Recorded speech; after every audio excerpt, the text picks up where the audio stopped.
initially, he, as an opening batsman, as a test opening batsman, his aim was to bat for as long as possible. And as a youngster, he broke all of the records at his school and at national level, scoring many, many thousands of runs. And schoolboys, his contemporaries, couldn't get him out other than if things got a little bit boring for him and he'd got yet another 100. But his concentration levels and his desire not to give his wicket away were absolutely phenomenal. And he took that right the way through into his senior career. And if you study his record, it's the most remarkable record. And if he hadn't retired when he did from Test cricket, I'm sure he would have broken many, many more records. Okay. So my second question is that there's always a backstory of a successful cricketer. So what struggles did you face while you were playing cricket, international cricket or county cricket? I think one of the biggest struggles, I would say, was probably a lack of personal confidence. And I had to work really hard to try and tell myself that I was good enough to be playing in the environment in which I was playing, and try and remove any degree of insecurity, any degree of lack of feeling confident enough to be able to express myself in that environment. And if there's one thing I would have liked to change, it would have been just that I could have expressed myself and shown outward confidence a lot more readily than I did.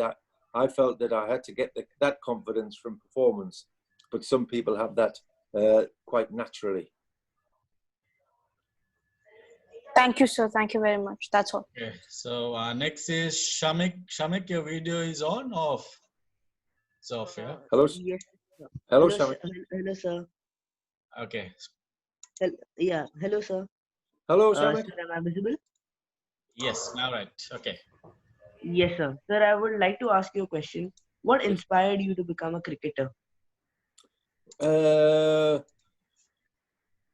There was no doubt about it. It was my father was passionately in love with cricket. He helped cricketers of his own age. He helped run 2 or 3 cricket teams who played weekends and midweek fixtures. So he would be the type of guy who would cut the grass and he would pick the teams and he would organise the whole aspect of the cricket club, the running of the matches and the organisation that is necessary.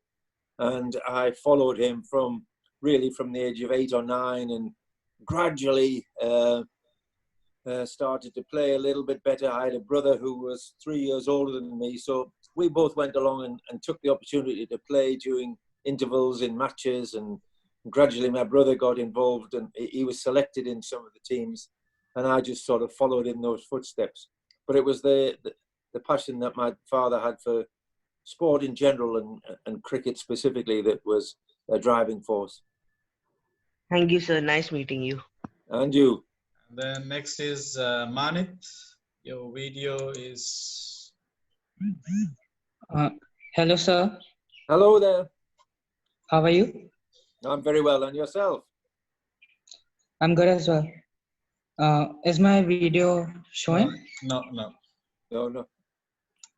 It's on though. So my question for you was as Viroj sir told us that you have played more than 800 first-class cricket matches. So were there any... Yes, sir? I think I played over 400 extended games, 3 or 4 day or 5 day matches. I think I played over 400 of those. And the rest, I'm not sure of the exact figures, but it seems like an awful lot of 1 day matches as well. So, but 20 years is a long time to play, so I'm sure I rattled them up pretty quickly. Yes, sir. So during this period of time, did you have any memorable experience on the field? Gosh, I had lots of fantastic experiences. Obviously, playing Test cricket, playing Test cricket in Australia, playing Test cricket in India. Those 2 great countries to play to play cricket in front of massive crowds. They were great, great experiences to have. The travelling to the various grounds, to the various countries, was a wonderful experience. I think out of all of the test playing nations, Pakistan was the one country I sadly failed to play in, but everywhere else, South Africa, India, West Indies, I managed to be lucky enough to play cricket in those countries. So that was a wonderful experience. But you know, you look back and you think, well, what were the great experiences? And the where I was most fortunate was to spend time playing with and against some of the world's greatest cricketers. Viv Richards was a wonderful player. Tendulkar we played against. Lots of the Australians, Dennis Lillee, Jeff Thompson, those great bowlers. Some wonderful players to play against. And playing for England, we had at the time, I mentioned Gooch, I mentioned Boycott. We also had David Gower, Ian Botham, Bob Willis, all legends of the game of cricket. And sometimes when you're involved and you're in the middle of all this, you don't realise how fortunate you are. But when it's all finished and you reflect on those opportunities you were given, then you realise, you know, what a fortunate human being you've been. And we had some wonderful times both within English cricket and within international cricket. Oh, thank you, sir. Okay, Renwick, that's not your name, no? It's Yeah, okay. So my name is Renwick. I have a question for you. So Yes, sir. as a 11-year-old, what aspects as a batsman should I focus on? What aspect? Yes, sir. Well, I think the important thing is to know your game, know your ability, always try and improve. I read recently about how some people are, I thought it was a really good article, how some people are a little bit afraid of improvement of a massive scale. People like to think that improvement is just a very gradual thing, but if you take a really positive attitude to it and have accurate self-analysis, accurate input from the people around you, then there is opportunity to improve and change your approach to the game, change your success within the game in a massive extent.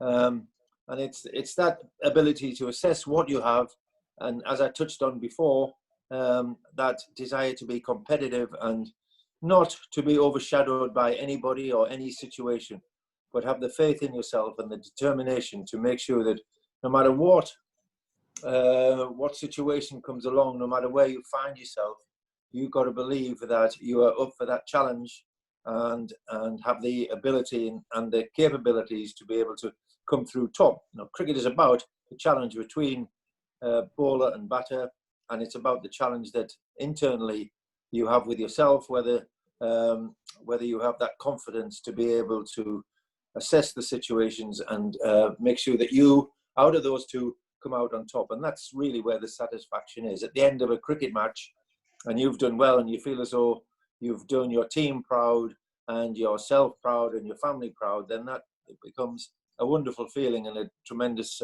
feeling of deep satisfaction. Thank you, sir. Next is Ryan. Hi, Ryan. Hello, sir. I'm Ryan. I just want to ask one question. Yes, sir. How would you like to be known as a bowling all-rounder or a batting all-rounder? No, batting is the most satisfying of it, and that's where I would like to be judged. And I think that's where I would be judged on the pitch. I would like to think that off the pitch I was able to help one or two players, one or two contemporaries come through, and from a coach